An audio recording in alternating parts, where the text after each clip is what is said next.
Bom dia, pessoal.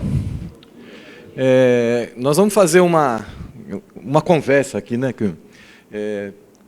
Nem todo mundo está acostumado no dia a dia da questão da gestão de investimentos, especialmente em olhar regulamento, né? Muitos regimes próprios demandam isso através de consultoria.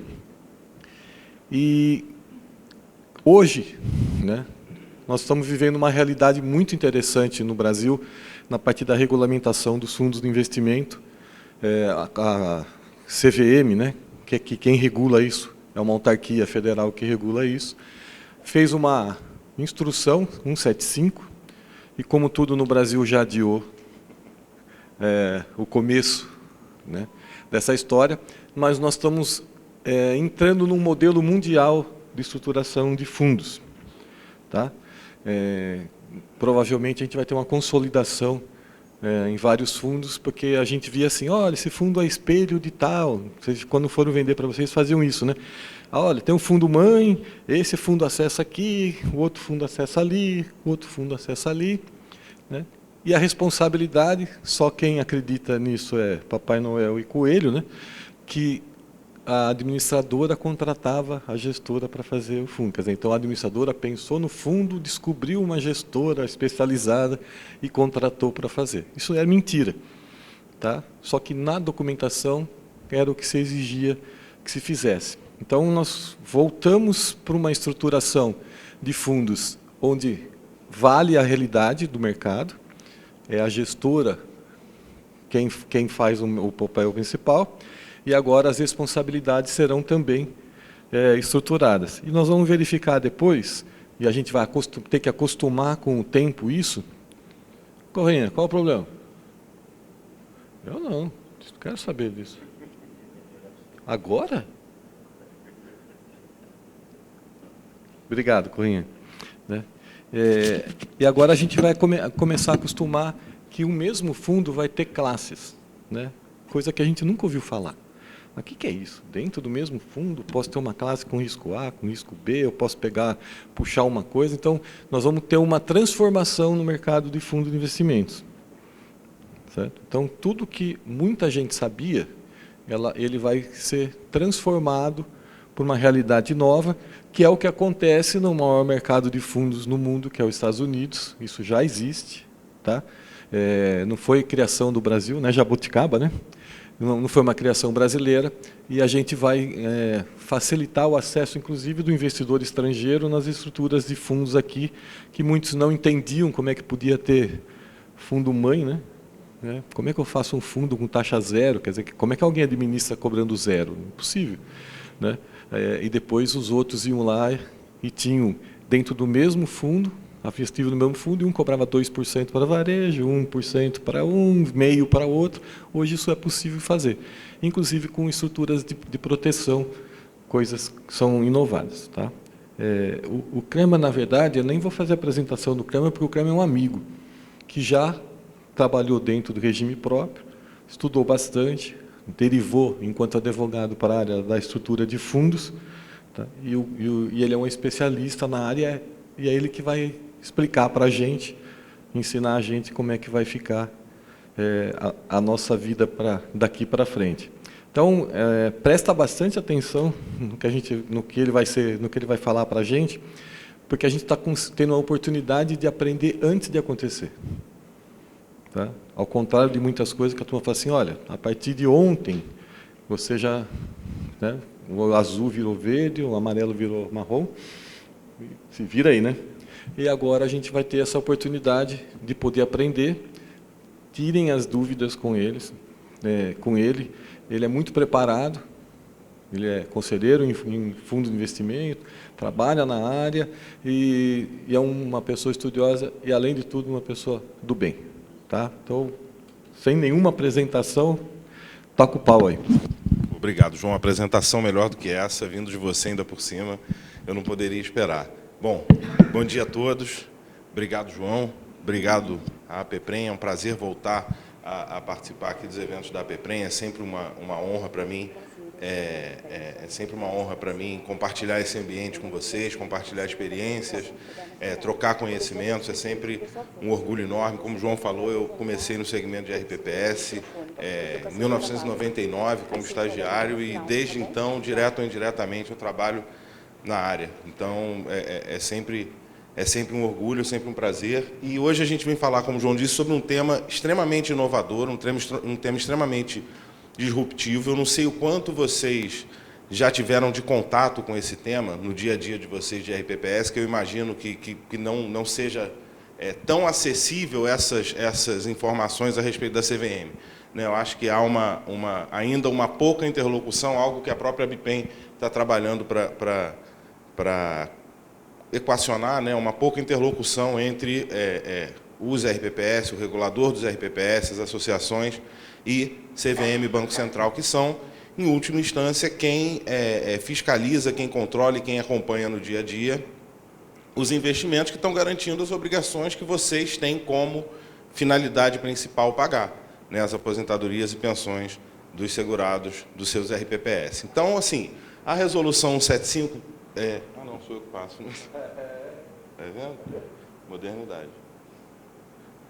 A Resolução 175, ela foi publicada no dia 23 de dezembro. Né? Teve gente por aí em escritório de advocacia que passou Natal e Ano Novo se descabelando para aprender. E, enfim, no meu escritório, a única coisa que eu falei foi o seguinte: olha, vendo isso aqui, agora eu tenho a certeza de que tanto eu quanto o estagiário sabemos a mesma coisa sobre fundos de investimento, que a norma foi profundamente transformadora. Assim, foi uma norma que mudou o cenário muito mais do que as mudanças anteriores. Isso é brincadeira, claro, o estagiário sabe muito mais do que a gente.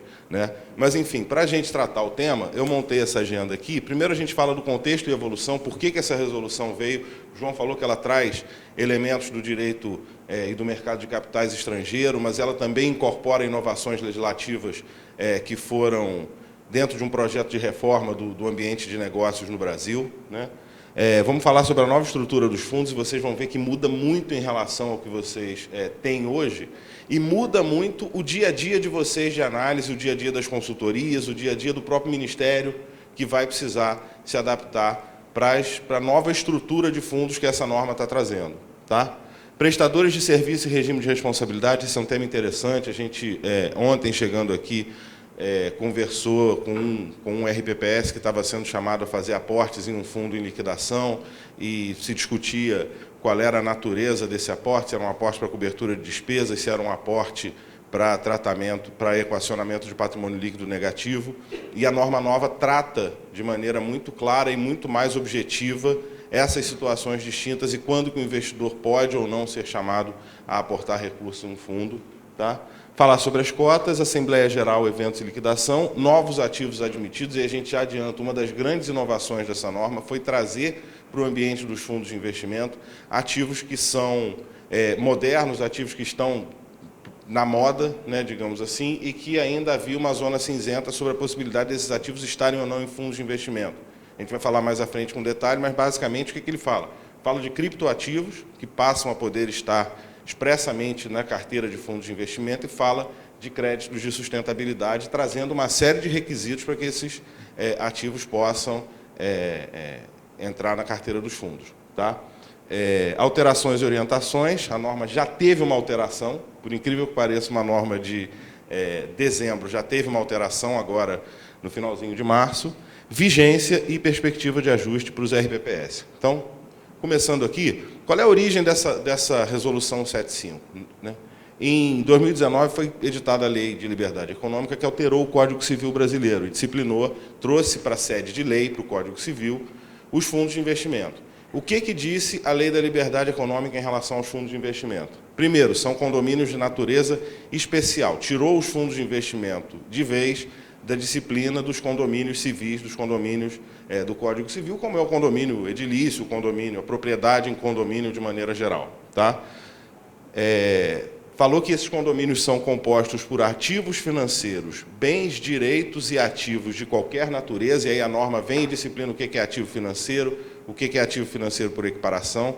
E isso é importante também porque vocês, RPPS, né, têm uma previsão, o artigo 249, se eu não me engano, da Constituição, 247, nunca sei, de composição no patrimônio de vocês, e aí não em fundos de investimento, né, de fundos compostos por bens, direitos e ativos de qualquer natureza para fins de equacionamento de déficit atuarial. Hoje o Brasil está vivendo um momento, hoje não, né, acho que desde que eu me entendo por gente, o Brasil vive um momento de crise fiscal, ou vive entre intervalos de crise fiscal e de alguma normalidade. Cada vez mais, os RPPS, os sistemas de previdência, os sistemas de seguridade social como um todo, representam um custo significativo para os entes públicos e sempre há uma necessidade, ou um incentivo, ou um estímulo do legislador, do constituinte, do regulador, para que se busque recursos alternativos. Trazer recursos alternativos, a gente estava conversando ainda agora, né, tem muitos de vocês que têm prédios, muitos de vocês que têm direitos, muitos de vocês que têm imóveis, e fazer a gestão disso no dia a dia, às vezes, não é fácil. Eu acho que o fundo de investimento, muitas vezes, pode se mostrar, e já tem ferramentas para isso, já tem previsões para isso, inclusive na própria Resolução 4963, de tratamento por meio de fundo de investimento desses ativos e de gestão de gerenciamento por meio de fundos desses ativos. Tá? E registro exclusivamente na CVM. Esse é um aspecto importante, parece bobagem, mas durante muito tempo, né, se pediu, ou se teve a prática, ou se teve a obrigatoriedade, melhor dizendo, de registrar o fundo em cartório de registro civil, né, o regulamento do fundo e o instrumento particular de constituição do fundo eram registrados em cartórios de registro civil. Com a Lei da Liberdade Econômica, ficou claro e definitivo que o fundo é registrado na CVM. Então, qualquer documento que você, no seu dia a dia, está fazendo um credenciamento, está fazendo uma análise de fundo, quer passar alguma coisa para a consultoria, qualquer documento que você precise em relação ao fundo, e principalmente seus atos de constituição e seu regulamento, a fonte é a CVM e o que está na internet na CVM basta. Tá? Então, isso foi outra inovação importante que essa lei trouxe. Bom, a lei trouxe também possibilidade de previsão em regulamento. Da limitação da responsabilidade de cada investidor ao valor de suas cotas. Isso é importantíssimo, gente. Não sei quantos de vocês aqui, mas muitos sistemas de previdência, muitos regimes de previdência, vêm sendo chamados a aportar recursos em fundos. Há um ofício circular da CVM dizendo especificamente ou expressamente em quais hipóteses pode ou não ser aportado. Mas, assim, com isso aqui, tem um caminho que acaba com essa obrigatoriedade, que limita o risco de vocês. Todo investimento tem risco, mas com esse aqui, a gente tem uma possibilidade expressa de limitação do risco ao que você investiu. Vou perder até onde eu investi, não posso ser chamado, em nenhuma outra hipótese, a colocar recursos no fundo de investimento, seja para cobrir patrimônio negativo, seja para cobrir despesas, seja para cobrir despesas, seja para qualquer outra finalidade. Tá? Foi o Ronaldo. O Ronaldo tem esse hábito de boicotar os outros palestrantes. Ele é ciumento. Não, mentira, Ronaldo. Mas, enfim, essa é uma inovação importante, não só para os RPPS, mas para vocês como investidores também. Né? A gente é investidor, vocês são investidores institucionais, e muitas vezes a gente até esquece que vocês são também, né, em relação ao patrimônio, aos recursos de vocês, investidores. Então, isso aqui é importante também para vocês. Tá? Limitação da responsabilidade dos prestadores de serviço, ou seja, prestador de serviço é gestor e administrador, e eles são tratados nessa norma como prestadores de serviços essenciais. Antigamente eles respondiam solidariamente, tem um slide que a gente fala disso mais especificamente, mas hoje em dia essa responsabilidade deles está limitada, está compartimentalizada, ou seja, administrador responde por atos do administrador e gestor por atos do gestor, isso a partir da entrada em vigor da norma, tá? E o fundo responde pelas suas próprias obrigações. O fundo constitui obrigações, o fundo faz operações em que ele, vamos pegar aqui um exemplo, um fundo de investimento em participações, ele assume obrigações em relação às empresas que ele investe, obrigações de aumento de capital, obrigações com relação aos funcionários ou com relação a obrigações financeiras daquela empresa, né? E, antes disso, essas obrigações podiam chegar aos gestores. É muito comum, já advoguei para alguns gestores e administradores de fundo, e é muito comum os caras chegarem e falarem, olha, tive um bloqueio na minha conta aqui de uma ação trabalhista de uma empresa investida do fundo. Com isso aqui, a expectativa é que isso também se extinga. Gente, para vocês terem uma ideia, não estou fazendo terrorismo não, mas já um amigo advogado já me contou que ele teve bloqueio porque ele foi presidente da Assembleia que deliberou alguma questão sobre o fundo, que deliberou liquidação do fundo, alguma coisa assim. Então, a norma tem esse objetivo, de dar segurança jurídica às relações no âmbito dos fundos de investimento. Tá? E essa é a grande novidade. A criação de classes de cotas dentro de um mesmo fundo. Não existia classe de cotas? Existia. Você tinha FDICs com classes de cotas diferentes, classe sênior, classe mezanino, classe júnior, mas não era popular, não era popularizado, não era acessível à grande maioria dos investidores, e agora todo e qualquer fundo de investimento pode ter diversas classes e, como a gente vai ver adiante, subclasses de cotas, e mais do que isso, olha que interessante, essas classes de cotas podem ter direitos, obrigações e necessariamente patrimônios distintos e, portanto, responsabilidades distintas. A gente já vai chegar lá, mas vamos pegar um exemplo aqui. Eu tenho um fundo de investimento que tem várias classes de cotas. Uma classe de cotas estava cheia de ativos de crédito emitidos pela loja americana. A outra classe não tinha nada. Sabe o que acontece com esse cara daqui? Dá tchau para o outro e fala, ó, problema seu. Eu não tenho loja americana. Estão dentro de um mesmo fundo, mas tem patrimônios segregados e, portanto, obrigações e responsabilidades também segregados. Tá? Como é que foi esse contexto ao longo do tempo? Como é que evoluiu essa norma ao longo do tempo? Por que a gente diz que a 175 é tão inovadora sob o ponto de vista jurídico-normativo? A CVM começou, em 1991, a editar normas específicas sobre determinadas modalidades de fundos de investimento. Então, a gente teve a Instrução 149, a Instrução 71, fundos de ações incentivados, fundos de ações.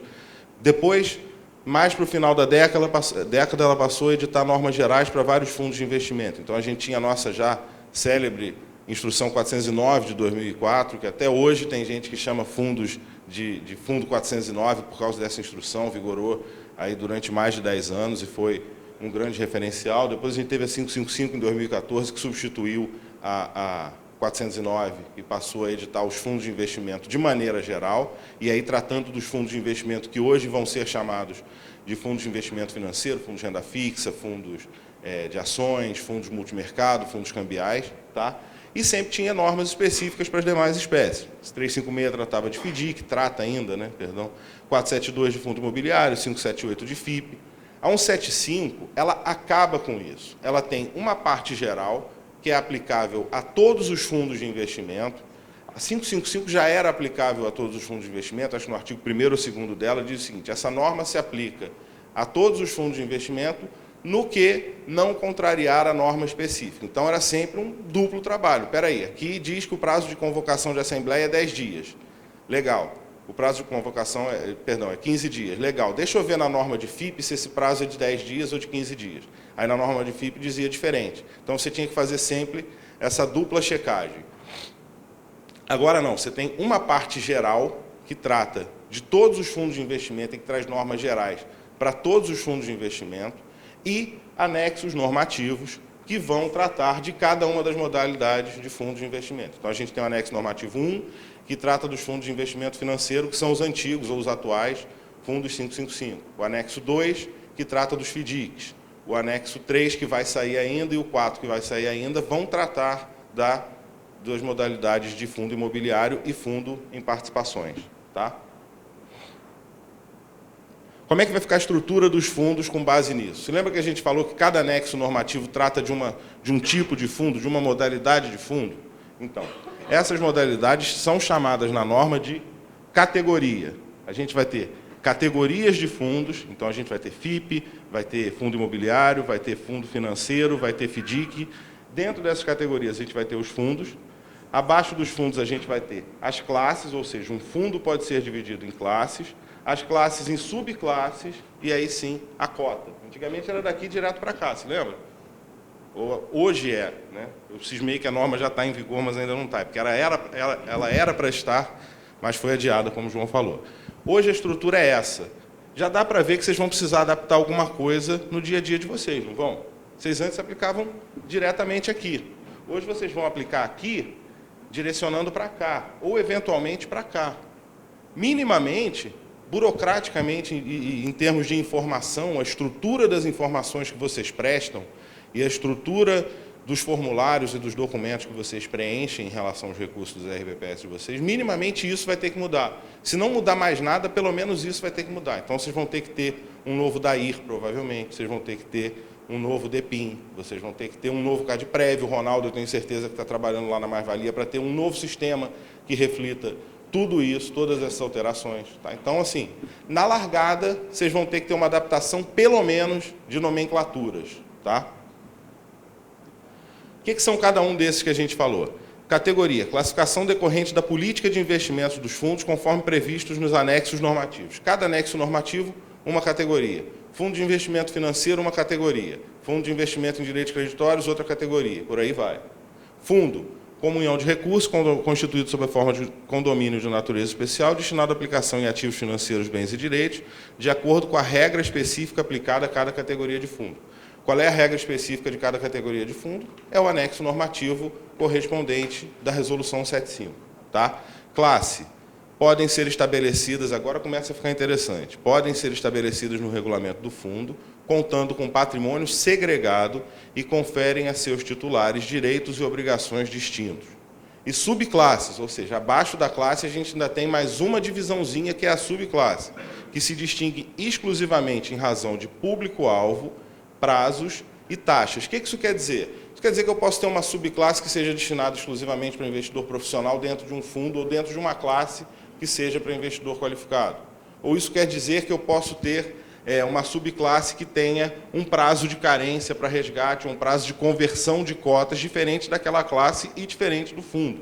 Ou isso quer dizer que eu possa ter uma classe que pratique em relação ao seu patrimônio taxas de administração e de gestão, que agora tem que ser separada, essa é outra novidade da norma, as taxas têm que estar expressamente, já era prática, já era o que se observava em relação a muitos fundos, mas agora é obrigatório. A norma trouxe uma transparência muito maior em relação aos custos do fundo, às taxas, à distribuição, aos custos de distribuição, a rebates, tudo isso está tratado, está endereçado de maneira diferente na norma. Tá? Então, dentro de um mesmo fundo, eu posso ter, claro, dentro de uma mesma classe, eu posso ter subclasse em que se pratique taxas de gestão ou de administração maiores ou menores, eu posso ter subclasses com performance e outras sem performance. Ou seja, abriu-se um leque de possibilidades enorme. E isso demanda de vocês, gestores de RPPS, muito mais cuidado, muito mais atenção e muito mais trabalho, obviamente, né, no dia a dia de vocês para analisar isso tudo.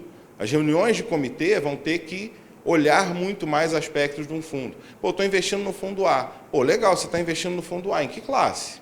Ah, na classe, sei lá, Y. Pô, bacana, porque a classe Z eu ouvi dizer que está com um ativo ali que foi publicado um fato relevante. Não, não tem problema. Para mim não tem problema porque eu estou em outra classe. Será que eu vou poder estar tão tranquilo? Pô, se a classe A tem um problema, será que a classe B não está contaminada? Ou seja, são uma série de questionamentos que vão surgir no dia a dia de vocês e que vão precisar ser endereçados e que vai dar muito mais trabalho para o regulador, para as associações e, principalmente, para as consultorias e para os gestores financeiros de vocês. Tá bom? Estrutura regulamentar. Hoje a gente tem um regulamento de um fundo, não é isso? O único documento que eu preciso ver quando eu vou olhar um fundo de investimento, o único documento jurídico, claro, o único documento de constituição, é o regulamento, certo? A partir de outubro, que é quando entra em vigor a norma, eu vou ter que olhar o regulamento do fundo, o anexo descritivo da classe e, se houver subclasses, os apêndices dessa subclasse. Agora vamos falar um pouco, vamos entrar então nessa estrutura de classes, subclasses e cotas e o que diferencia e o que pode ser feito dentro de cada uma dessas estruturas. Primeiro, todas as classes devem pertencer à mesma categoria do fundo e ter tratamento tributário semelhante. Então, primeira pergunta, posso ter um fundo em que eu tenha classes imobiliárias e multimercado? Não posso, porque multimercado é FIF, é categoria FIF, e imobiliário é categoria imobiliário. Agora, eu posso ter fundo que eu tenho uma classe multimercado e uma classe renda fixa? Posso. Todos eles estão na categoria fundo de investimento financeiro. Mais do que isso, eu posso ter um FDIC em que eu tenha classes padronizadas e classes não padronizadas? Vocês lembram do FDIC-NP? Tem lá na norma, não tem? Vocês podem investir recursos dos RPPS em FDIC, desde que não sejam fundos não padronizados. Dentro de um mesmo FDIC, eu vou poder ter classes padronizadas e classes não padronizadas. Então, você vai aplicar no fundo, mas sempre com a atenção de estar direcionando esse recurso para uma classe padronizada, que é a única que é elegível para vocês. Vocês percebem que, como eu disse, até em função de nome, nem que seja em função de nome, melhor dizendo, a 4963 vai ter que ser alterada. Nem que seja para mudar referências de fundo à classe, para dizer quando eu vou fazer referência a fundo, quando eu vou fazer referência à classe e quando eu vou fazer referência à subclasse. Ou seja, deve ser, o João deve saber disso já muito melhor do que você está no grupo de trabalho, obviamente.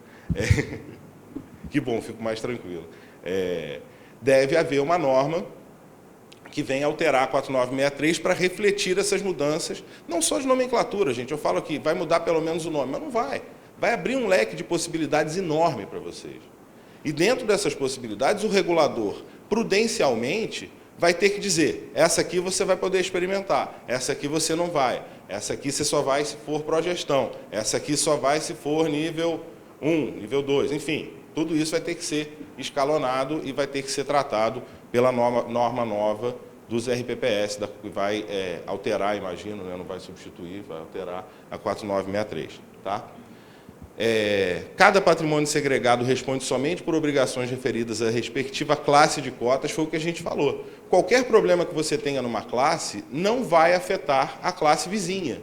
Dentro de um fundo você vai ter várias classes e, assim, teve um problema com uma operação de crédito que deu default, teve um problema com virada de patrimônio negativo dentro da classe, aquilo é um problema só da classe, não é um problema do fundo. Tá? É vedada a afetação ou vinculação de parcela do patrimônio de uma classe de cotas a qualquer subclasse, ou seja, existem subclasses, mas diferente do que existe em relação às classes de um mesmo fundo, as subclasses de uma mesma classe têm direitos parecidos sob o ponto de vista patrimonial. Todas elas participam do PL daquele fundo em frações ideais iguais, obviamente, correspondentes à sua participação. Ou seja, eu não posso dizer assim, tenho aqui uma classe, vamos pegar um exemplo claro. Tenho aqui uma classe de cotas e essa classe de cotas tem, sei lá, ações da Petrobras, ações da Vale e ações do Banco do Brasil. Eu não posso chegar e dizer o seguinte, olha, as ações do Banco do Brasil são só da subclasse X. Não, não posso. As ações do Banco do Brasil são patrimônio daquela classe. Tá? E vão concorrer e vão compor, idealmente, o patrimônio de todos os cotistas. Tá? E as subclasses de classes restritas... O que é classe restrita, gente? Só a gente pegar o nome classe e virar para fundo. O que é fundo restrito hoje? Fundo restrito hoje é o fundo que é acessível somente a investidores qualificados ou profissionais.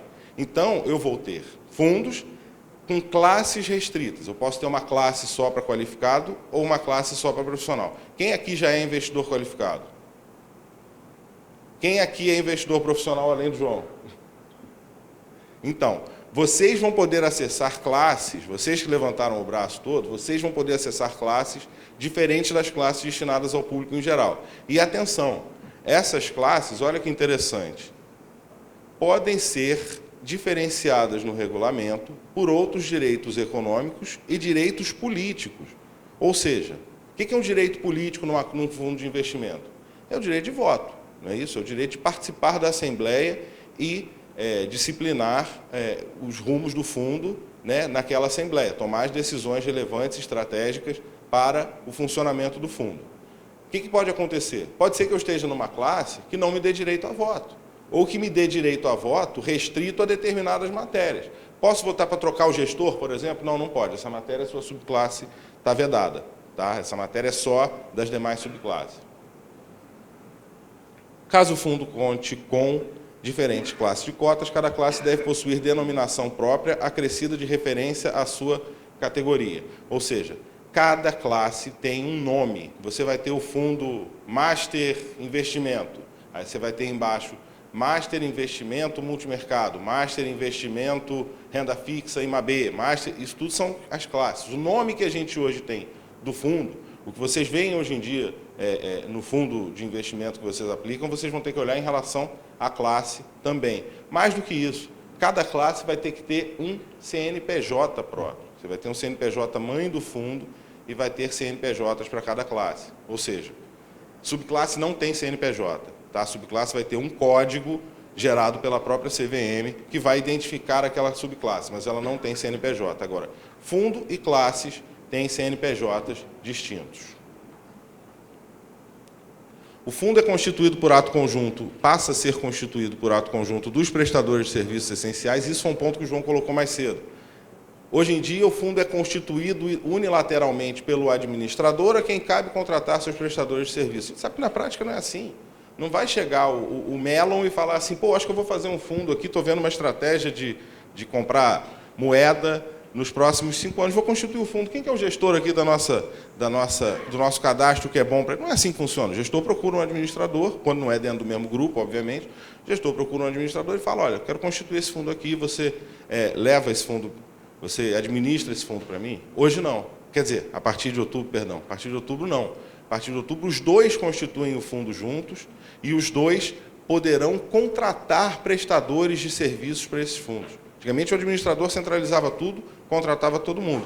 E até por isso, o administrador tinha mais responsabilidade e se exigia do administrador maiores requisitos de habilitação para operar, por exemplo, com RPPS. A gente sabe que a norma fala, o administrador ou o gestor terão que ser S1, S2, S3. Mas todo mundo olha para quem?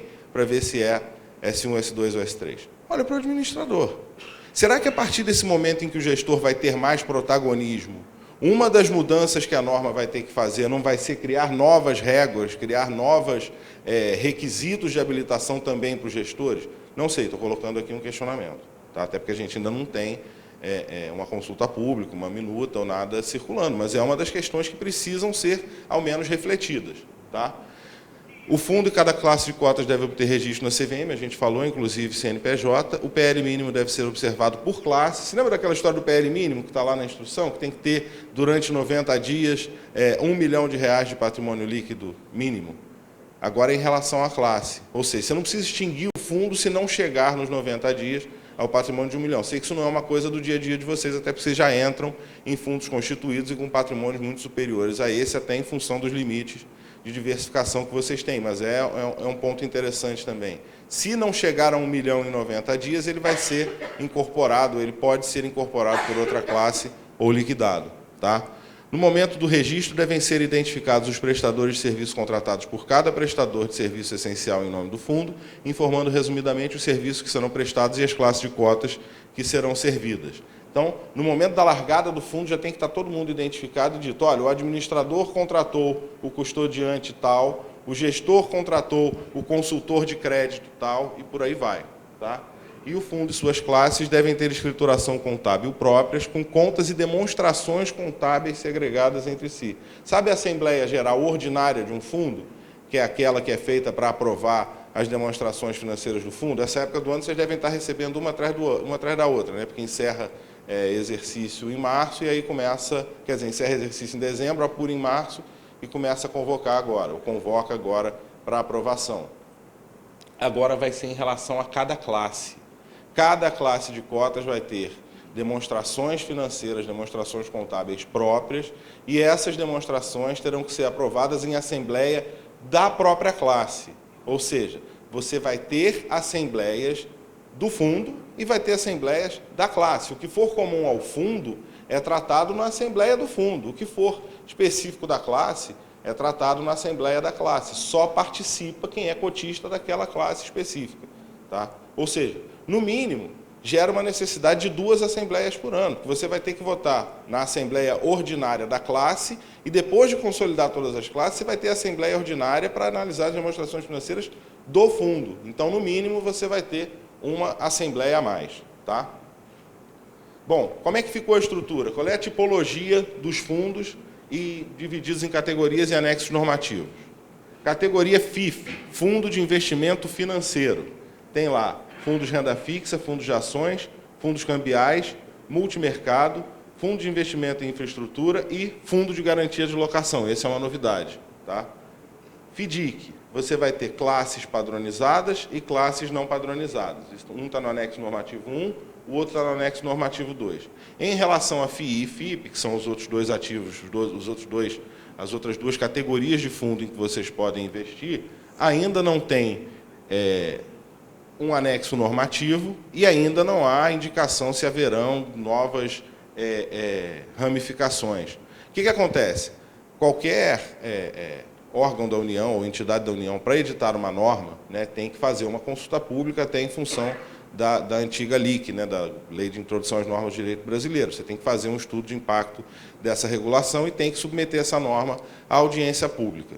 Se a gente considerar, e isso foi dito até pela própria CVM num evento da Ambima sobre o tema, se a gente considerar que a norma ia entrar em vigor agora no dia 3 e vai entrar em vigor em outubro, depois de adiada, e que essa norma, quando entrar em vigor, revoga 578, revoga 472 e, portanto, vai ter que trazer necessariamente anexos normativos para a FII e para a FIP, o que se deduz é o seguinte: os anexos normativos vão ser basicamente o mesmo conteúdo da 578 e da 472, até porque não houve ou não haverá em tempo hábil uma consulta pública para mudanças relevantes nessa norma. Mas, enfim, vai se mudar a estrutura da norma, vai, de repente, trazer para dentro da norma orientações que já estavam expressas em pareceres, em decisões dos colegiados, em ofícios circulares da CVM, mas não deve ter nenhuma mudança estrutural significativa na estrutura dos FIIs e dos FIPs. Tá? Então, essa é a estrutura que a gente vai ter, e aí dentro desses vocês vão poder investir em classes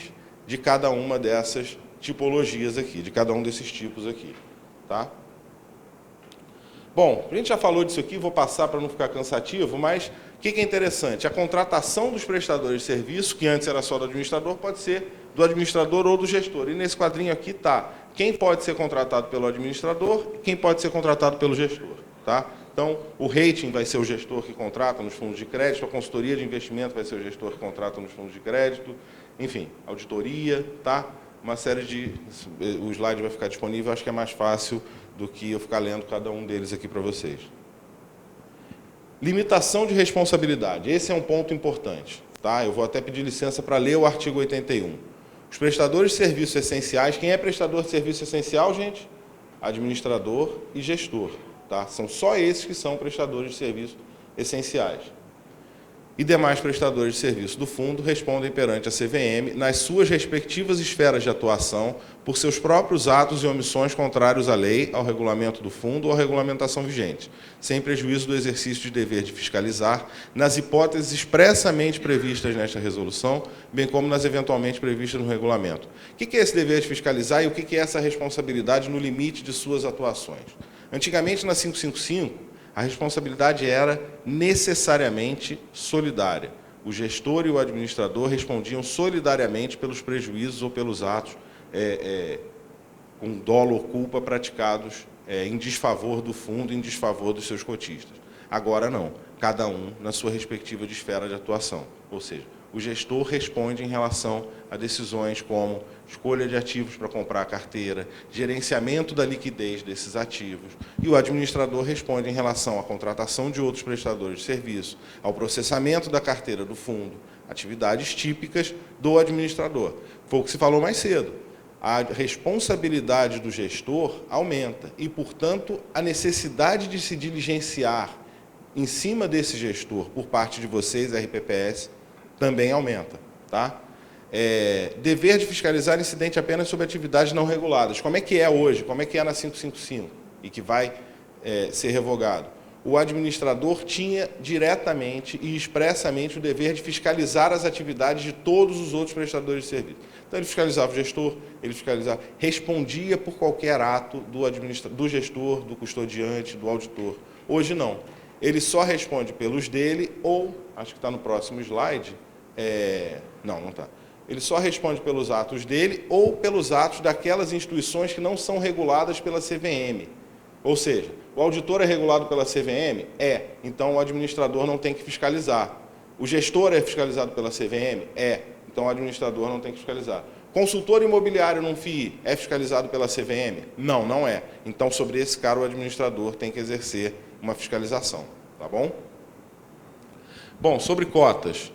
Isso aqui é o conceito de cota, né? Não tem muita mudança em relação a 555, frações do patrimônio da classe, essa é a grande diferença, ao invés de ser do fundo, resulta do valor do patrimônio líquido da respectiva classe, ou seja, a mesma lógica que a gente tinha para a cota do fundo, a gente vai ter para a cota da classe, tá? E caso a classe tenha subclasses, essa sim é uma inovação, o valor da cota de cada subclasse resulta da divisão do patrimônio líquido atribuído à respectiva subclasse sobre o número de cotas da mesma subclasse. Ou seja, a mesma divisão que a gente faz fundo, classe, a gente vai fazer com relação à subclasse. Tá? Responsabilidade do cotista, isso é interessante. A gente falou mais cedo, muitos de vocês já foram ou vêm sendo ou serão chamados a aportar recursos em fundos e até surgiu a discussão. Espera aí, mas eu sou obrigado a aportar para cobrir despesa ou só sou obrigado a aportar em caso de patrimônio líquido negativo? A partir de agora, o regulamento pode prever, e aqui é uma faculdade, gente, o regulamento não vai automaticamente prever, a limitação da responsabilidade do cotista ao valor por ele subscrito. O que isso quer dizer? Botei lá R$1 milhão no fundo tal, o fundo tal virou pó. O que vai acontecer comigo? Perdi R$1 milhão. Tem chance de eu perder mais de R$1 milhão? Não, não tem. Acabou ali. Seu prejuízo está limitado àquele valor de cotas que você integralizou. Tá bom? Caso não haja essa limitação, os cotistas respondem por patrimônio líquido negativo, sem prejuízo da responsabilidade do prestador de serviço em caso de dolo ou má-fé. Ou seja, atenção, quando forem entrar no fundo, observem se ele é um fundo de responsabilidade limitada ou um fundo de responsabilidade ilimitada. Como é que eu vou saber isso? No nome do fundo. Caso o regulamento limite a responsabilidade dos cotistas, o nome da classe deve ser acrescido do sufixo responsabilidade limitada. E aqui a norma fala em nome da classe. Então, dentro de um mesmo fundo, eu posso ter classes de responsabilidade limitada ou ilimitada. Tá? Se virar patrimônio líquido negativo, então, Clermont, o que acontece? Se eu não sou mais obrigado a aportar e o fundo ficou negativo e está devendo um monte de gente, tem um monte de obrigação aí na praça, o que acontece? Duas possibilidades. Primeiro, plano de resolução do patrimônio líquido negativo, que é aprovado em assembleia, e aí vocês, cotistas, podem ser chamados a deliberar sobre um plano que vai ser apresentado pelo administrador e pelo gestor, essa é outra inovação, e pode prever aporte, pode prever venda de ativos, pode prever qualquer outra composição possível para resolver aquele plano, aquele patrimônio líquido negativo. Não teve jeito, não chegamos a um acordo no plano, ou não temos interesse em fazer um plano para recuperar esse fundo, já demos como perdido, stop loss, chega. Declaração judicial de insolvência da classe pelos cotistas ou pela CVM. É a mesma lógica da insolvência do Código Civil, do artigo 955. O que diz o artigo 955 do Código Civil? Aquele que tenha obrigações maiores do que o seu patrimônio será declarado insolvente. Pode acontecer com o fundo e essa declaração é em sede judicial. Olha que interessante, a pedido do fundo, dos cotistas do fundo, ou da CVM, ou seja, numa situação dessa em que o fundo está com patrimônio negativo, em que o fundo está virado, em que o fundo tem obrigações, enfim. Numa situação como essa, a própria CVM pode chegar e falar, judiciário, declara que a insolvência desse fundo, acaba com esse negócio aqui, tira esse problema da minha frente e da frente dos cotistas. Tá? Demonstrações financeiras a gente já falou, né? Assembleia, eventos e liquidação. Com relação à competência e demonstração financeira de cada classe, a gente já falou, além da Assembleia Geral Ordinária do fundo, você vai ter a da classe. Tá? Substituição de prestador de serviço essencial, isso era uma outra questão que ficou melhor definida, ficou mais clara. Antigamente, a 555 dizia que para substituição do prestador de serviço de administração podia ter quórum específico ou não podia ter quórum específico, ou o quórum específico seria limitado a 50% da classe. Ficou, era, ou ainda é, né, melhor dizendo, um pouco nebuloso. A partir de agora está muito claro. Prestador de serviço essencial compreende administração e gestão, e sempre que houver referência a prestador de serviço essencial, vai ser ao administrador ou ao gestor. Quem pode substituir o administrador ou o gestor? A Assembleia Geral. Tá? Fusão, incorporação, cisão total ou parcial, transformação ou liquidação do fundo ou da classe. Ou seja, a gente pode ter uma liquidação, vocês estão, né, alguns RPPS estão envolvidos aí nos seus dias a dias com planos de liquidação de fundos de investimento. A partir de outubro, vocês vão ter a possibilidade de liquidação de uma determinada classe de cotas. Então, o fundo vai continuar rodando. Os cotistas da classe se reuniram, resolveram liquidar a classe. Beleza, liquidou a classe, o fundo continua rolando, as outras classes todas continuam funcionando e dando direitos e obrigações aos seus cotistas. Tá? plano de resolução do patrimônio líquido negativo, que a gente falou há pouco, e pedido de declaração de insolvência da classe de cotas, tudo isso é competência da Assembleia Geral. Tá? Convocação e deliberações, enfim, mudou pouca coisa, deve ser encaminhada a cada cotista, tomada por maioria dos votos, possibilidade de estabelecimento de quórum qualificado limitado à metade do PL do fundo para substituição dos prestadores de serviços essenciais, como a gente falou, ficou claro. Agora, para tirar administrador ou gestor, você não pode estabelecer quórum maior do que 50%. Tá? Era muito comum isso. Antigamente você tinha assim na hora, para trocar o gestor, só com 100% das classes. Ah, mas a norma diz que tem que ser 50%. Não, a norma diz que tem que ser 50% para o administrador, para o gestor não.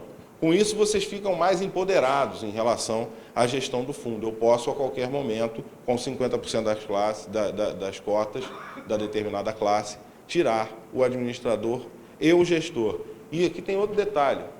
Vocês sabem que vocês podem ter gestores diferentes para uma mesma classe de fundos e gestores diferentes nas diferentes classes de fundos. Ficou confuso? Eu posso, dentro de uma mesma classe, ter 2 gestores, cada um encarregado de uma estratégia. E, acima disso, dentro de um mesmo fundo, eu posso ter várias classes, cada uma com um gestor diferente. Então, você pode ter, vamos dar um exemplo aqui, você pode ter o Bradesco administrador com, sei lá, não vou falar nome de gestor para não falar o outro que não sejam os patrocinadores. Enfim, você pode ter Mirai com Bradesco, Western com Bradesco dentro de um mesmo fundo. Você pode ter uma classe que seja gerida pela Western, uma classe que seja gerida pela Mirai, uma classe que seja gerida pela Constância, enfim, por aí vai, tá? Dentro de um mesmo fundo de investimento. Tá, isso aqui a gente já falou dos votos da classe restrita. Liquidação, isso é interessante para vocês também, tá? Plano de liquidação. Vocês já, diversas vezes, têm sido chamados a votar e aprovar planos de liquidação. Agora, o plano de liquidação está melhor detalhado e tem mais obrigações para o gestor, para o administrador e para a própria CVM no acompanhamento desses planos de liquidação. Tá? A liquidação da classe, como a gente falou, pode ser por deliberação da Assembleia Geral de Cotistas. O administrador deve promover a divisão do patrimônio entre os cotistas na proporção de suas cotas ou deliberar sobre plano de liquidação elaborado pelos prestadores de serviços essenciais em conjunto, ou seja, o plano agora vai ser administrador e gestor, tá? Vai ser elaborado por administrador e gestor, e o tratamento a ser conferidos aos direitos e obrigações dos cotistas que não puderam ser contatados quando da convocação. Acontece isso com vocês? Eu já vi inúmeras vezes o cotista dizer assim, pô, não recebi a convocação para essa assembleia. Quem tem fundo estressado, isso é muito comum. Por quê? Porque o fundo já foi transferido 50 vezes, e nessas transferências todas se perdeu o cadastro, e nessas transferências todas não houve atualização devida do cadastro, e aí o cotista não recebe efetivamente aquela convocação. Quem vai resolver a vida desse cotista? O plano de liquidação que vai ser aprovado pela Assembleia. Ou seja, quem não tiver presente não vai ficar a reboque automaticamente do plano. O plano vai ter que prever especificamente normas para essas pessoas. Tá? Deve contar uma estimativa acerca da forma de pagamento dos valores devidos aos cotistas e um cronograma de pagamentos, e o administrador deve enviar cópia da ata da Assembleia e do plano de liquidação à CVM no prazo de 7 dias úteis da realização da Assembleia. Isso é interessante. Esses planos de liquidação, muitas vezes, eles se mostram, não sei quem aqui tem fundos estressados, mas vocês devem sentir isso. Esses planos, eles muitas vezes se mostram nebulosos, confusos, pouco transparentes. A partir disso aqui, a CVM vai receber. Aprovou o plano de liquidação, a CVM recebe o plano de liquidação em 7 dias e começa naturalmente a fiscalizar, começa naturalmente a acompanhar e faz uma análise, ou espera que se faça uma análise inicial, quanto à qualidade daquele plano de liquidação, quanto à execuibilidade daquelas obrigações e daquelas premissas que constam no plano de liquidação. Né? Tem plano de liquidação que é uma verdadeira carta de intenções. Assim, olha, me dá aí 5 anos que eu vou tentar liquidar esse troço, te entrego, se não conseguir, dali a 5 anos a gente junta de novo aqui, prorroga por mais 2. Não. A partir de agora tem que ser uma coisa muito mais estruturada, muito mais planejada efetivamente, né? Como a gente viu aqui, estimativa de forma de pagamento, cronograma de pagamentos, né? E mais do que isso, sob uma fiscalização muito mais imediata da própria CVM. Tá? Como é que eu estou de tempo? Estou tranquilo. Novos ativos admitidos, esse aqui é interessante. A gente falou mais cedo que a partir de agora os fundos vão poder expressamente investir em criptoativos e créditos de descarbonização ou créditos de carbono. Criptoativos, não sei quem acompanha esse mercado, né? É um mercado que as pessoas têm muita curiosidade. CVM já tinha soltado 2 ofícios circulares da SIM e da SSE, falando da possibilidade de investimento em criptoativos, mas estava em sede de ofício circular e não estava tão transparente quanto está agora. A partir de agora, o investimento em criptoativos é admitido nas cotas dos fundos de investimento, nas classes dos fundos de investimento, desde que esses criptoativos sejam negociados em entidades autorizadas pelo Banco Central ou pela CVM. O que isso quer dizer? Tem uma clearing de criptoativo, como se fosse uma B3 ou uma CETIP de criptoativos no Brasil? Ainda não tem. Está até em andamento, a CVM fez um projeto chamado Sandbox Regulatório para inovações tecnológicas no mercado de capitais. E dentro desse projeto Sandbox, um participante do mercado conseguiu uma autorização para desenvolver essa câmara de liquidação, ou essa entidade administradora de mercado, digamos assim, para criptoativos. A partir desse momento, se estiver regulada, se estiver funcionando e autorizada pela CVM, pode funcionar. Hoje não tem. Então, qual é a alternativa que ele dá? Ou em caso de operações no exterior, por supervisor local que possua competência legal para supervisionar e fiscalizar as operações realizadas. O que isso quer dizer? Se na CVM daquele país tiver regulamentada a operação com criptoativos, você pode comprar criptoativos naquele país por meio dessas câmaras de compensação ou por meio desses ambientes organizados de mercado, fiscalizados pelas CVMs de Portugal, da Estônia, por exemplo, que são países que a gente sabe que admitem, dos Estados Unidos também, né? E podem trazer isso no fundo dentro do limite de investimento no exterior. O fundo tem um limite para investimento no exterior, não tem? Dentro desse limite você pode destinar para operações com criptoativo lá fora, tá? E reforçando sempre a necessidade de que se coíba práticas abusivas e lavagem de dinheiro. O criptoativo acaba sendo um instrumento muito utilizado para a lavagem de dinheiro e a norma reforça que, caso você invista nesses países, caso você invista em criptoativos negociados nesses países, você tem que se certificar que você, que eu digo, o gestor do fundo de investimento, tá, gente? Não estou falando de RPPS, não é mais uma obrigação que a gente está trazendo para você. O gestor tem que se certificar que esses criptoativos, que esse modelo, esse sistema financeiro desse país tenha regras para prevenção à lavagem de dinheiro, e isso tudo está nos internacionais de prevenção à lavagem de dinheiro, que diz quais são as jurisdições que tratam adequadamente a questão de PLD e as que não tratam adequadamente a questão de PLD. Tá? E créditos de descarbonização ou créditos de carbono, desde que registrados em sistemas de registro e liquidação financeira de ativos, a mesma coisa, tem que ter uma clearing, ou negociados em mercado administrado, como se fosse uma B3. Se a gente tivesse uma B3 de créditos de carbono, vocês poderiam comprar. Se a gente tivesse uma CETIP de créditos de carbono, vocês poderiam comprar. Tá? Vocês não, perdão, os fundos. Quando eu falo vocês, às vezes parece que eu estou falando do RPPS especificamente, mas é o fundo no qual vocês investem. Tá? Bom, alterações e orientações. A resolução 81, agora do dia 28, alterou as datas de início de vigência de diversos dispositivos da 175. Daqui a pouco a gente vai ter um quadro que vai mostrar qual parte da norma entra em vigor em que momento. Ela começa a entrar em vigor agora em outubro e só acaba em dezembro de 24, só vai estar plenamente vigente em dezembro de 24. E agora, no dia 11, também conhecido como segunda-feira, não é isso? A SIM e a SSE, que são as duas áreas técnicas da CVM competentes, a SIM, que trata do mercado de fundos em gerais, e a SSE, que trata do mercado de fundos estruturados, editaram um ofício circular de 30 páginas respondendo dúvidas sobre essa resolução. Gente, você imagina o que são 30 páginas de dúvida sobre uma norma que acabou de sair, né? Se a gente puser aí uma média, a gente estava fazendo esse exercício mais cedo, bota aí que deu para responder de 2 a 3 dúvidas por página, são quase 100 dúvidas. Tá? Então, assim, é um tema muito extenso, é um tema muito polêmico, é um tema que está suscitando muitas dúvidas. Até por isso a vigência dela foi adiada. Tá?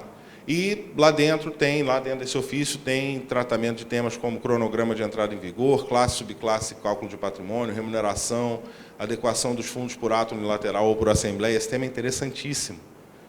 O fundo, quando entrar em vigor a norma, ele vai ter que ser adaptado a essa norma. pegar um exemplo aqui que é do interesse de vocês. Qualquer fundo automaticamente vai virar de responsabilidade limitada? Não. Só se tiver uma alteração no regulamento do fundo. E essa alteração pode ser feita unilateralmente pelo administrador? Não. Tanto a responsabilidade do administrador quanto a responsabilidade do cotista, para se alterar o regime atual de responsabilização, tem que ser exclusivamente por assembleia. Outras coisas podem ser tratadas por ato do administrador. O administrador unilateralmente pode alterar o regulamento para adaptá-lo à nova norma. Isso já estava até previsto na 555. Tá? Gerenciamento de liquidez, fundos socioambientais, investimento por fundos com limitação de responsabilidade, tudo isso está sendo tratado no ofício circular número 1 de 2023, que eu confesso para vocês que ainda não deu para ler todo, porque são, como eu disse, 30 páginas e saiu na segunda, mas vai ter tema para a gente discutir e, em próximos encontros, trazer ainda mais novidades sobre essa resolução. Tá? Vigência.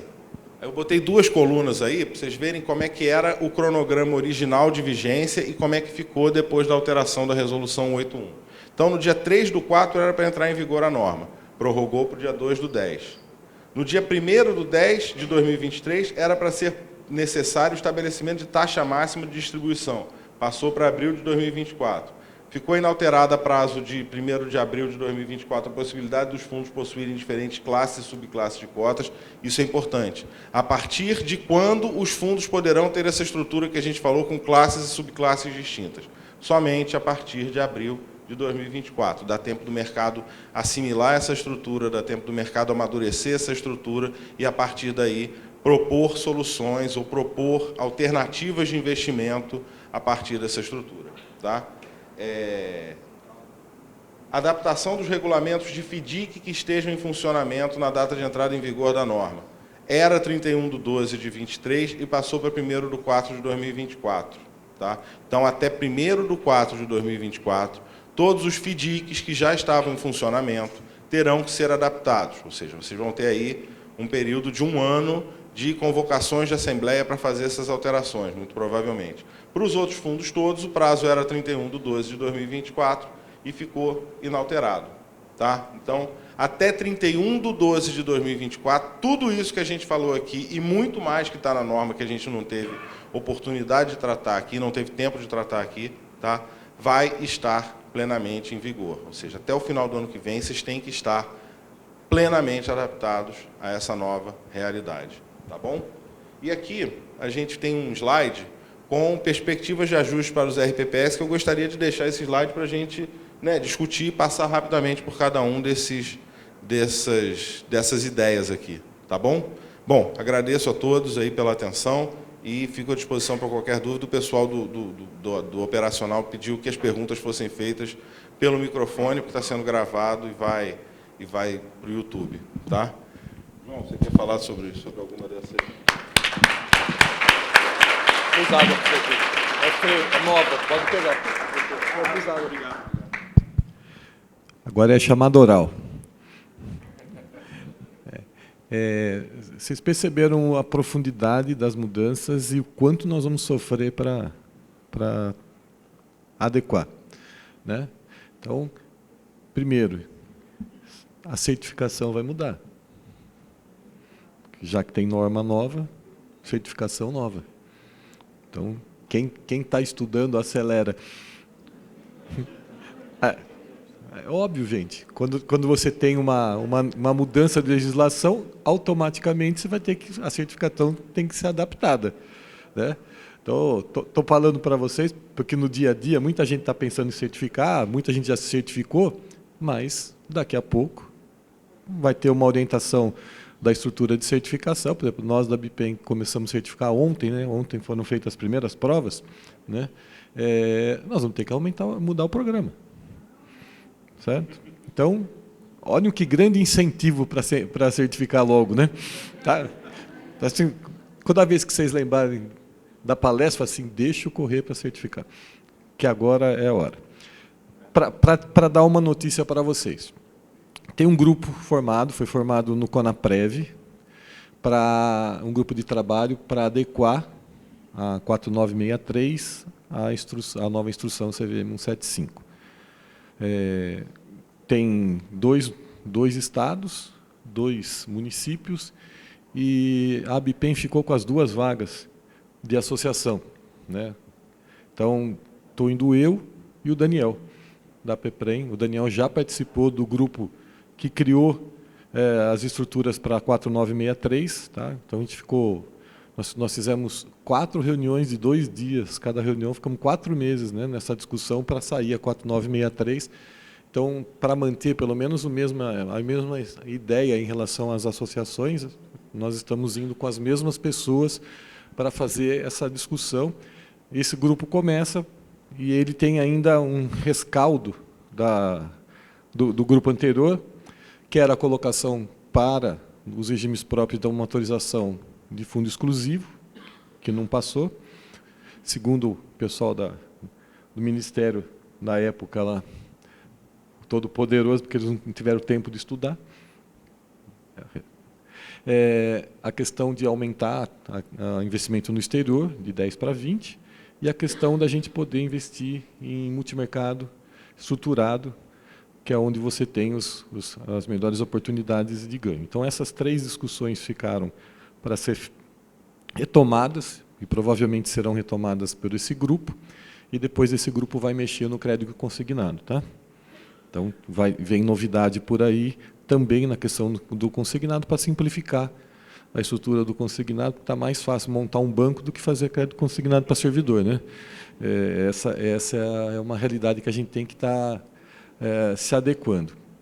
Dia 20 agora, às 9 horas da manhã, a gente faz um programa na TV ABPEM, e a gente vai trazer o Daniel Maeda, da CVM, o Kramer vai estar com a gente lá, para a gente olhar o que interessa ao regime próprio nessa alteração.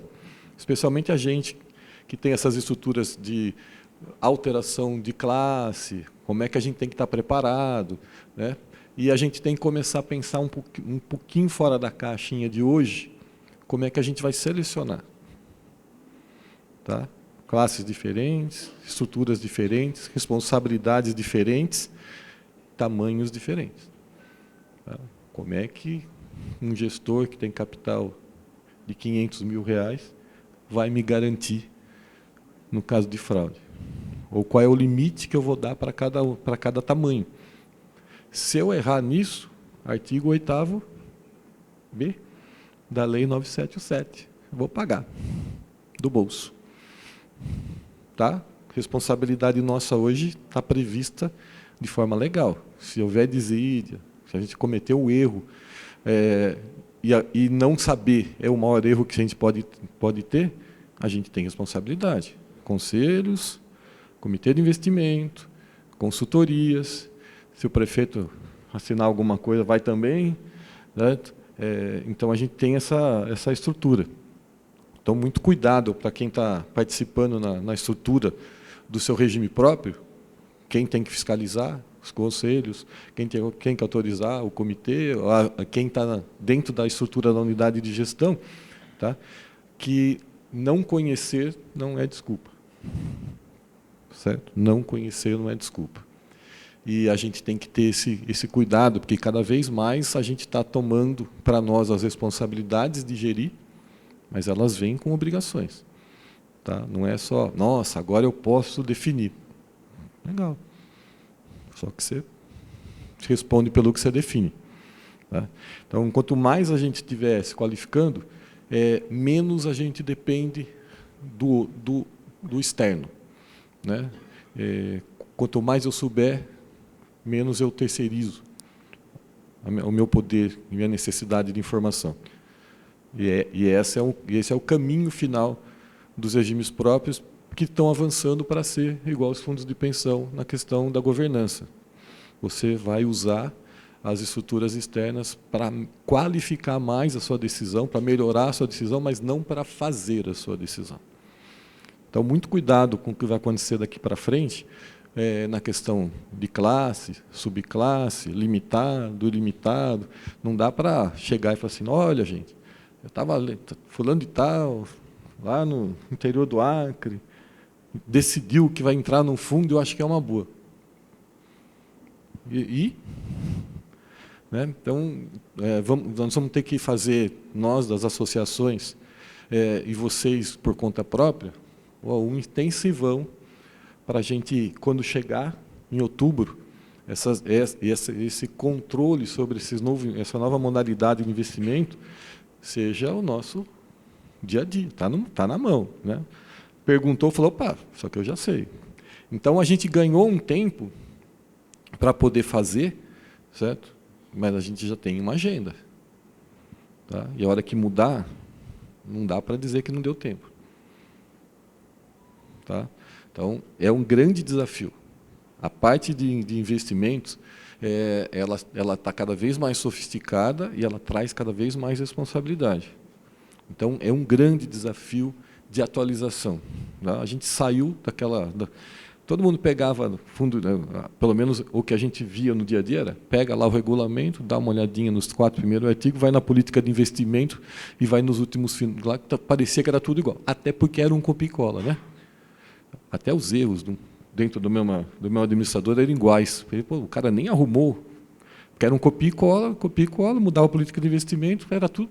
Agora não dá mais para fazer. A gente vai ter que gastar tempo, tá? Na leitura dos regulamentos. Nós vamos ter que tirar essa... Pode falar, Camila. Isso, né, João? Além do regulamento, agora você ainda vai ter o anexo descritivo da classe ou o apêndice da subclasse. Então, assim, o trabalho que vocês tinham com um documento, agora são pelo menos 2. E cuidado na terceirização disso, hein, gente? Muito cuidado, porque a responsabilidade vocês não conseguem terceirizar. Tá? Então, nós temos que dominar, nós temos que ter o conhecimento, tá?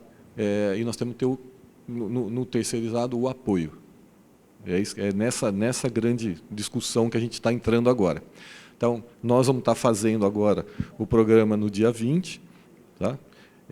E depois a gente vai estruturar um curso, tá? Que pode ser presencial, que nós vamos fazer, para poder rodar o país, para poder fazer essa troca de informação. Então, a primeira coisa que a gente quis fazer é um programa trazendo a CVM. Tá? O Maeda é uma pessoa que conhece muito o regime próprio, já esteve no grupo do trabalho, que originou a 4963. Então, nós não somos desconhecidos da CVM em relação à participação do Maeda, e o Maeda vai estar com a gente, então. Foi duro de achar a agenda, né? Que com ele e tudo, e a gente vai estar fazendo agora. Então, o adiamento nos trouxe também essa possibilidade. Uma outra coisa que vocês vão ter, que eu tenho certeza, que vocês devem ter certeza também, é que o Ministério não vai entregar a tempo daí. Alguma dúvida? Não, nem para o ano que vem. Certo? Toda vez, nós somos gestores, todo mês, alguma coisa não funciona. A única coisa certa é que deu problema. Né? Todo mundo aqui participa de grupo de WhatsApp, você quer lá, e daqui a pouco você vem assim, você está conseguindo passar hoje? Não, vai lá e sai um informe, né?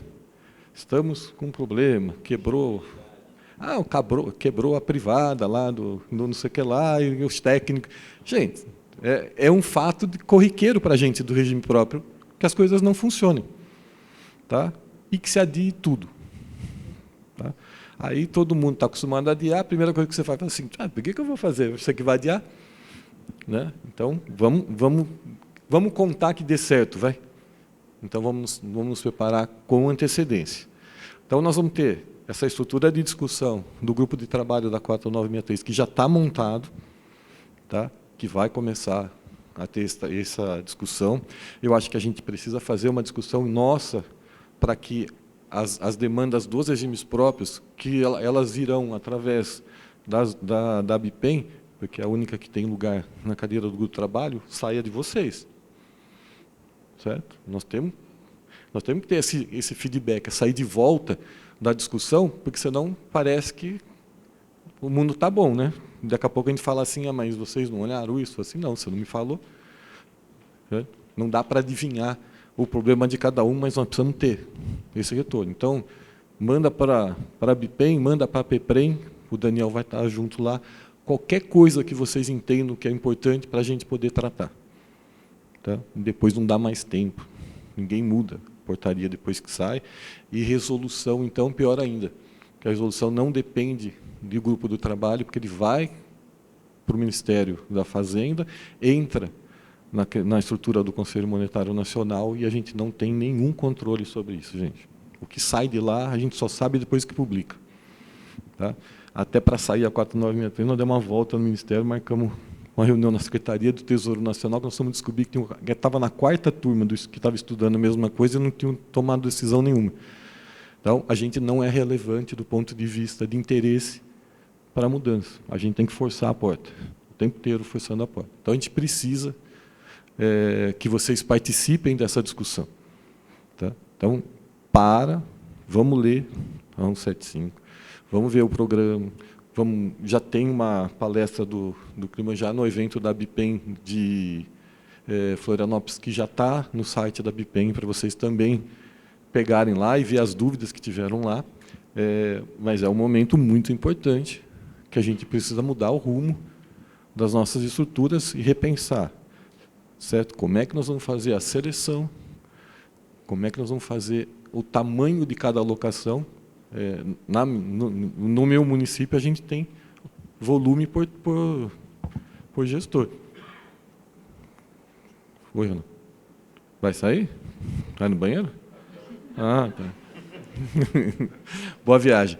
Tá? Então, a gente vai ter que ter essa responsabilidade de dizer o seguinte: até quanto eu vou dar de espaço dentro de cada estrutura?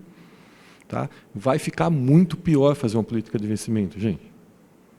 Você imaginou especificar cada estrutura de cada um desses tipos de ativo dentro de uma política de investimento? E como é que a gente vai explicar isso para quem não mexe com investimento, que está, às vezes, no comitê, que está no conselho, que está desinteressado, às vezes, ou não tem tempo de aprofundar a discussão? Nós vamos ter que criar uma subclasse de professores, nós, para ensinar aqueles que não estão tendo tempo para fazer. Então, é muito importante que a gente pegue aqui e veja o tamanho do desafio. Tá? É muito grande. Né? Até o final do ano, acabou o regime próprio como gestor do modelo antigo. Tá? Lembrando que nós temos que mudar a política esse ano ainda, porque tem uma regra nova. Lembra disso? Que um dos motivos para mudar a política de investimento era a alteração legal? Se vai entrar em outubro, eu preciso mudar minha política para ela estar adequada. Não dá mais para usar a mesma. Então, nós temos que estudar também como é que a gente vai fazer essas alterações. Sim, não, depois que você mudou a política, ela tem que receber lá, né? Você não vai mandar pelo Siscom, manda pelo GESCOM, que depois a gente resolve. Não é assim que a gente ouve de vez em quando, e aí nunca resolve? Então, a gente precisa ter isso daí. Nós temos um prazo para mudar a política. O prazo é até outubro. Senão, a nossa política não vai bater com os investimentos e nós vamos ter conta rejeitada no Tribunal de Contas, cujos auditores não têm a menor ideia do que eles estão vendo, porque eles não estão aqui. Olha o tamanho do desafio, olha o que nos é imposto, certo? Mas é muito importante essa alteração. Nós estamos indo ao encontro do resto do mundo. Tá? Uma curiosidade, a minha filha eu tenho uma filha que mora na Holanda, ela é analista numa corretora de criptomoeda. Então, a estrutura que está começando a chegar agora é uma coisa muito comum fora daqui. Nós estamos atrasados. Certo? E aí, quando aparece mudança, vem tudo numa mão, e coloca assim, se vira. E é isso que a gente tem que estar. Vamos nos adequar.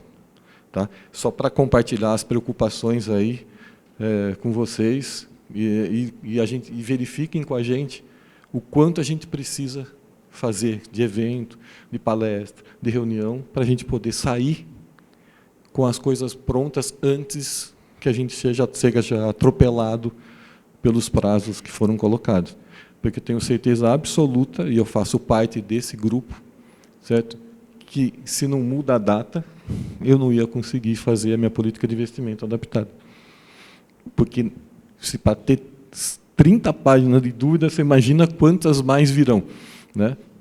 Pode ficar. Eu trabalho, né, para alguns administradores e gestores e, enfim, havia já um rumor no mercado, vai adiar, mas se os caras me cobrando, Clerma, vai entrar a norma em vigor no dia 3 de abril e a gente precisa ter regulamento para subir fundo novo, né? Enfim, havia o boato, mas eu falei, cara, não vou confiar em boato, vou entregar tudo até sexta-feira. Segunda-feira, dia 3 era uma segunda, até sexta-feira. Cara, eu fiquei careca por causa disso, inclusive, né? Esse período do 7.5 foi o que me deixou careca. Mas, enfim, aí saiu no dia 28, todo mundo relaxou, mas o fato é, vocês imaginem que todos os administradores, a norma entrou em vigor em dezembro, 23 de dezembro, a norma entrou em vigor não, foi publicada em 23 de dezembro, nesse intervalo a gente teve férias escolares, carnaval, e ia entrar em vigor em 3 de abril, e todos os administradores e gestores de fundos do Brasil que tivessem que constituir um novo fundo a partir do começo desse mês já teria que fazer de acordo com uma norma nova e profundamente inovadora, como foi a 175. Então, realmente, foi uma medida que acho que o mercado pediu e foi atendido, que mostra até uma certa abertura da CVM. Para vocês terem uma ideia, o último detalhe, a 555 ela é de junho, programada para entrar em vigor em dezembro, e só entrou plenamente em vigor em junho do ano seguinte. Então, assim, foi um ano de amadurecimento para que ela entrasse em vigor. Essa tinha uma janela de 3 meses, era inviável. Assim, acho que, né? Alguma pergunta da plateia, por favor? Ela já vai levar o...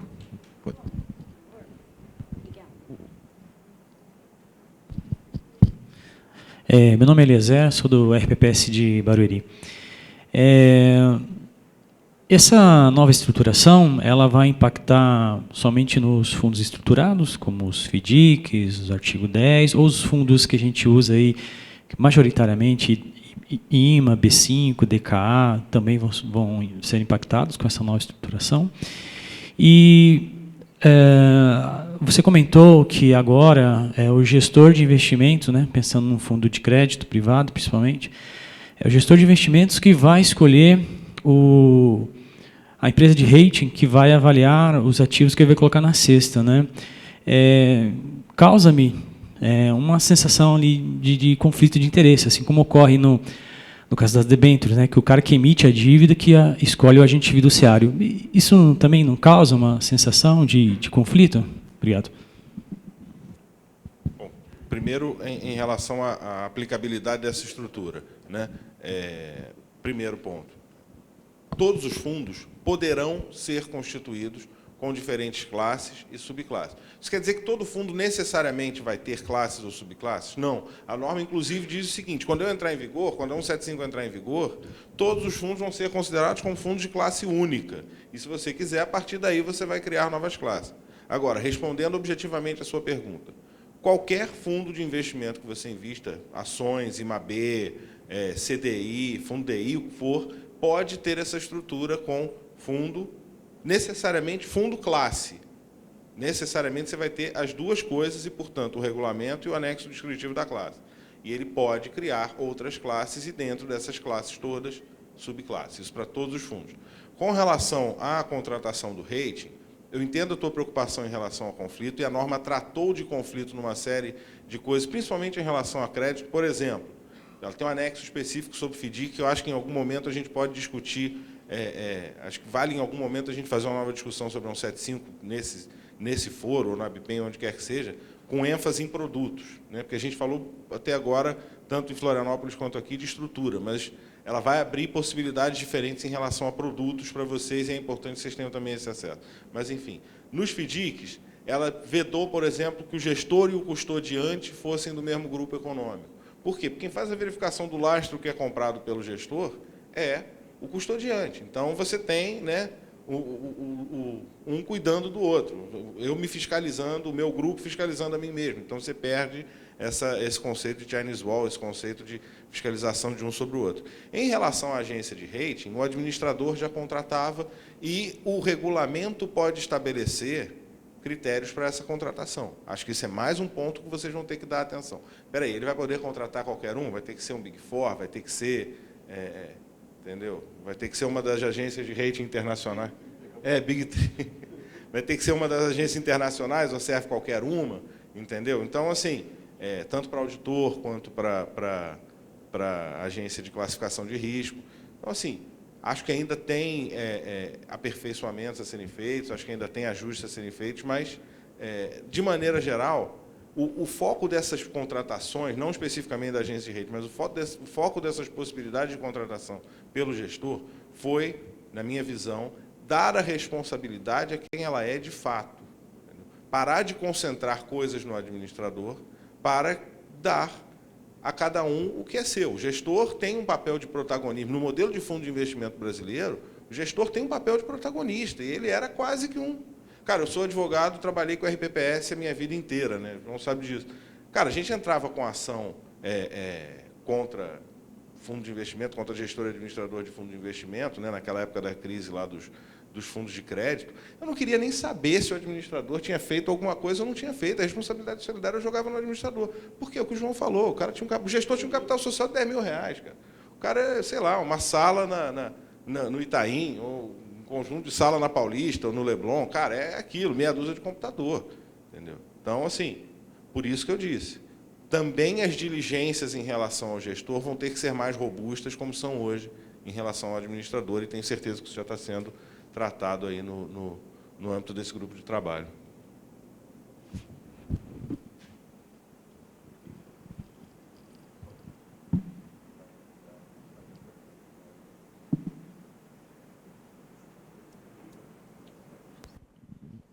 Bom dia. Eu vi no começo da palestra, né, que você comentou sobre, por exemplo, com essa nova regra, você investiu em um fundo, o fundo, você aplicou lá 1 milhão no fundo, o fundo zerou. Ficou negativo lá, ficou insolvente, enfim. E o RPPS não tem que aportar dinheiro para, que nem está acontecendo hoje em dia, né?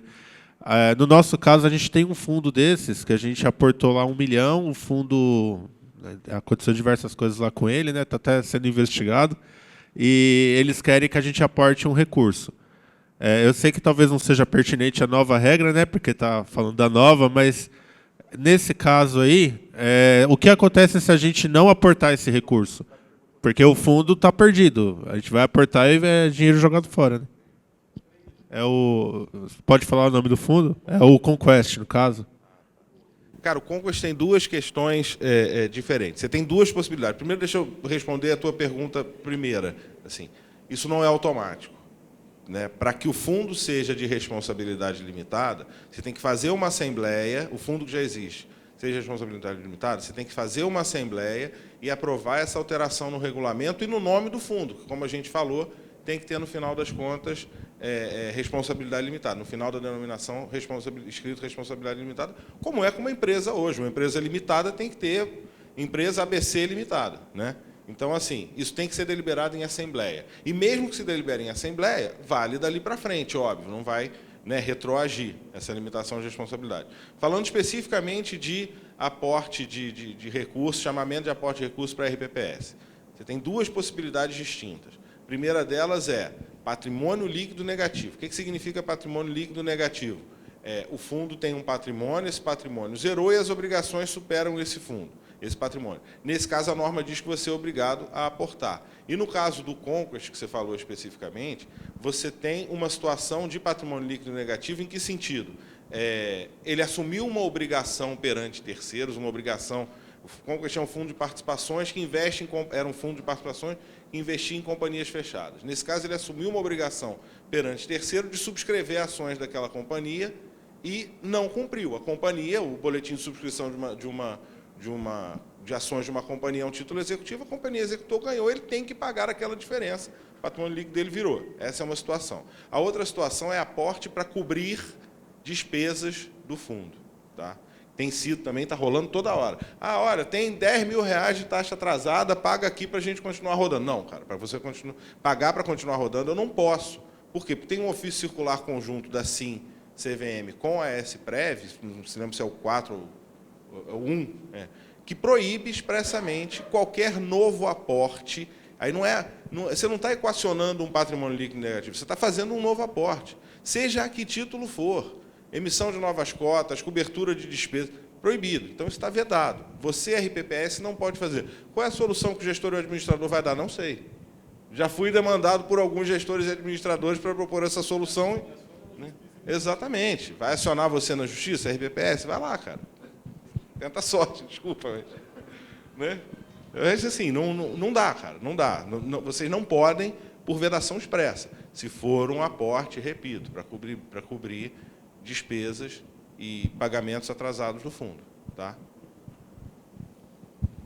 Só para compartilhar, a gente tem lá em Jundiaí um fundo desse daqui, está tendo uma chamada, eu mandei para o fundo esse parecer conjunto e para ele me explicar onde é que está a autorização legal para eu poder fazer o aporte. Se ele me explicar, eu pago.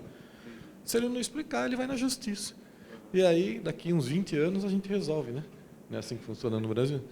Tá? Muitos casos, aí, quem está há mais tempo, né, olhando isso, o que aconteceu? O pessoal foi derretendo o patrimônio do fundo, pagando tudo que tem que pagar, inclusive as taxas lá, e não tomou conta de resolver o problema, tomou conta de ganhar a taxa de administração e o valor mensal.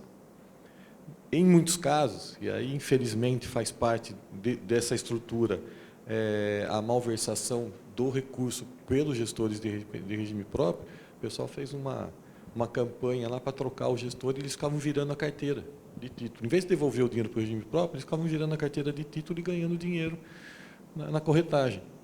Certo? Então, muitos dos fundos que já deveriam ter terminado, eles não terminaram porque tinha gente ganhando. Tá? E tinha regime próprio. E consultorias que iam lá com 200 procurações, porque eles faziam parte do problema. Né? Então, tem que chegar lá e é o seguinte, me desculpa, problema seu, resolve aí.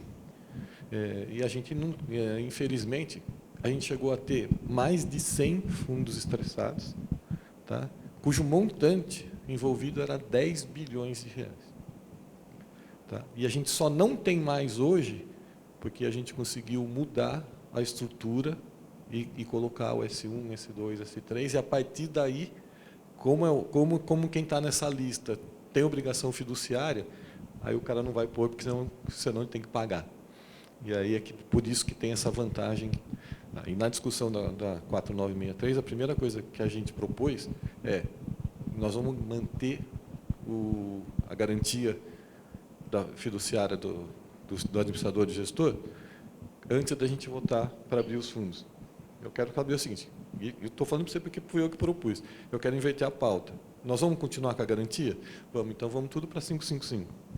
Senão a gente estaria hoje todo mundo em casa, porque ia ter uma revolução e acabar com os regimes próprios, iam fazer gestão de um outro jeito, e a gente não estaria aqui se preocupando em investir, porque eles iam acabar com o dinheiro, tá? Ou acabar com a nossa possibilidade de gerir, porque iam dizer que a gente era incapaz. Tá? Culpa de corrupção. Tá? A gente vê caso que a gente vê que a pessoa de um fundo imobiliário, que o cara validava, inclusive, a valorização do próprio patrimônio, cujo imóvel do fundo imobiliário não tinha escritura. Certo? Só que era 12% para distribuição. Estava na cara que estava desenhado. E aí o gestor nunca tinha feito um fundo, e o regime próprio entrou e tomou. Você acha que foi normal isso, gente? Tá? Tem fundo aí que o gestor novo está tentando descobrir como é que se gastou 36 milhões para colocar o fundo, com um recibo do escritório de advocacia que não tem uma linha de serviço prestado. Nenhuma linha. Era só ponte. E aí já tem um depósito feito num procurador jurídico de uma cidade do interior do Rio de Janeiro de R$400 mil na conta do servidor, que aportou naquele valor. Já está aprovado. Né? E outros casos, teve uma denúncia lá no Rio, né, de um cara que foi lá, fez uma delação premiada e entregou todos os regimes próprios que pegaram o dinheiro. Mais cedo ou mais tarde, tudo vem à tona. Né? Então, eu acho que a gente tem um monte de responsabilidade, mas a gente também ainda tem um monte de irresponsáveis oferecendo coisa que não pode. Tá? Para deixar bem tranquilo aqui, bem transparente, hoje a bola da vez é dividir o FII. Né? Eu recebo para distribuir um fundo, eu divido com você. Tá? O patrimônio não é mais podre para dar bastante, mas vira mesada. Certo? Então, essa é uma discussão que está tendo. Nós tivemos uma operação que sinaliza que teve uma coisa parecida com essa. Nós que estamos no mercado há muito tempo, faz tempo que nós estamos ouvindo isso, certo? De A, B ou C oferecendo lá uma coisa. Isso é corrupção, gente. Tanto faz o tamanho, tanto faz a forma. É dinheiro que está lá indevidamente. Corrupção é vantagem indevida. Certo? Nesse caso, foi aplicado em 2015, nesse fundo aí. Não, E... eu não estou falando eu sei. desse caso. Não, eu estou falando mas que a gente tem que cuidar hoje. Mas aí agora ele zerou, ficou negativo e a gente não tem o que fazer, entendeu? Não, eu tenho. Jundiaí tem. De 2011, 12 e até 16, a gente teve 8 fundos estressados. Que a gente, se você olhar nas nossas atas, a gente faz um acompanhamento desses fundos, colocando quanto ele tem e quanto ele deveria ter para cumprir meta. Tá? E aí chegar à conclusão que lá perdeu 100 milhões. Certo? Alguns lugares, teve uma cidade no interior de Pernambuco que 75% do patrimônio do regime próprio foi colocado numa gestora só. Certo? E lá está a Polícia Federal, já foi preso gente, o prefeito foi preso, o prefeito foi solto, o prefeito que deu ordem, a pessoa que era no regime próprio foi lá e fez, assinou, depois falou uma coisa na Polícia Federal, voltou no outro dia e mudou a coisa. Tem de tudo, gente. Tem de tudo. Só que a gente está espalhado para o Brasil inteiro, certo? Só que quando alguém faz, parece que todo mundo fez. Certo? Então, se alguém fizer, eu vou dar um exemplo que não existe fraude. Tá? Então, lá assinou no regime próprio do Estado do Acre, que não tem nem como falar que tem fraude, porque não tem mais dinheiro. Certo? Tiver alguma coisa, acusação, todo mundo vai falar que regime próprio, só tem ladrão, esse pessoal está lá roubando o patrimônio do... Cara, o risco de imagem que está atrás de qualquer notícia ruim, ele contamina todo mundo. Não interessa onde você está, não interessa o que você fez, porque quem está lá no seu regime próprio, eu vou falar do meu, certo? O servidor não acompanha o regime próprio. Não acompanha. Mas se sair qualquer noticinha assim, a Rádio Peão já te pôs lá, você já está enforcado, não deu tempo nem de perguntar. Não, pode ter certeza que na sua cidade lá, os caras estão lá, foram lá no evento, tomaram cerveja, comeram... É o que a gente escuta, gente. Certo? Ou eu sou diferente de você? Não, se fizer qualquer coisa errada, Correinha, que para nós é um exemplo, certo? Escuta lá na cidade dele também. Tem que tomar cuidado até com o que respira hoje. É muito dinheiro que a gente tem. Tá? Em muitas cidades, o dinheiro que tem dentro do regime próprio é 20 anos de investimento orçamentário. Paga as despesas, é o que a prefeitura consegue investir. Jundiaí tem 70% do orçamento anual no caixa do regime próprio. A gente está virando 2 bilhões e 400 agora. Certo? Qual é o cara que não fala assim, imagina todo esse dinheiro fazendo obra na cidade? Tá bom, e depois quem que paga? Não é isso que vocês estão fazendo? Não tem um negócio chamado agora Previdência Sustentável? Tá? Alguém aqui assinou Previdência Sustentável? Boa sorte, pode correr.